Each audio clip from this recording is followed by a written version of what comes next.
Quand je suis arrivé ici en Europe en 1997 pour étudier à Genève avec Christian Chacoté, qui était un claveciniste que j'admirais beaucoup déjà en Argentine, j'ai tout de suite rencontré Gabriel Garrido, bien sûr, qui est un autre argentin à Genève qui a fait beaucoup pour la musique ancienne. Et tout de suite, il m'a demandé de faire un disque, le ballet comique de la Reine, à Ambronay. Alors à ce moment-là, j'ai connu ici, à Ambronay, j'ai connu cet abbatial, j'ai vu que l'acoustique était vraiment unique. J'ai participé après, plus tard en 2000, de l'Académie baroque européenne comme élève pour il Vespro de Monteverdi. Et plus tard, j'ai commencé à enseigner dans les stages d'été au mois de juillet. Et après, Ambronay m'a proposé, à moi et à mon ensemble Capella Mediterranea, d'être en résidence ici, de pouvoir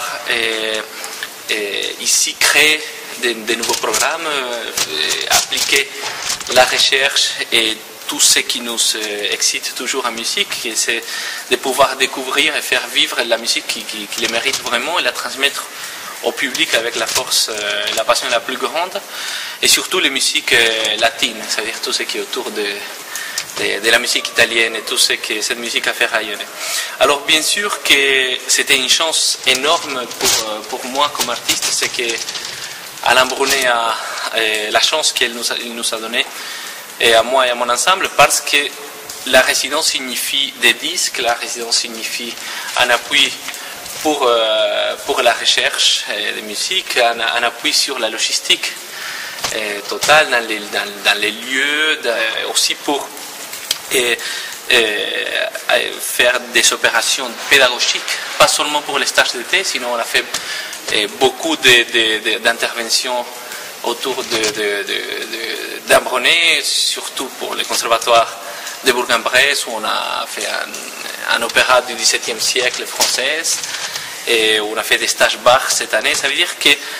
les opérations étaient en collaboration même avec Genève, l'Incoronation di Popea par exemple pour le 30e anniversaire, en collaboration avec un stage pédagogique avec l'Haute École de musique de Genève. Et maintenant pour le disque qui vient de sortir, Judas Maccabeus, qui va plus loin de mon ensemble Capella Mediterranea, parce que c'est ma première collaboration avec le chœur de chambre de Namur, qui a une longue histoire aussi avec le festival d'Ambronay, avec son ancien directeur Jean Tubery. Et alors cette collaboration a commencé vraiment ici aussi à Ambronay, entre le chœur et moi, et c'est à Ambronay qu'ils m'ont proposé aussi la direction artistique du chœur. Alors les liens avec Ambronay, c'est assez évident, ça veut dire qu'il n'y a pas trop à les rappeler, c'est d'une certaine façon un pied-à-terre aussi pour moi, parce que dès le jour où je suis arrivé en Europe sans savoir absolument rien jusqu'à maintenant où la carrière commence à naître un peu partout, revenir à Ambronay, c'est toujours revenir aux rêves qui m'ont impulsé, c'est-à-dire qui m'ont fait partir de l'Argentine, au rêve initial du pourquoi je suis là en Europe, loin de tout, loin de la famille, des amis et de mon pays, c'est pour faire de la musique et de cette façon.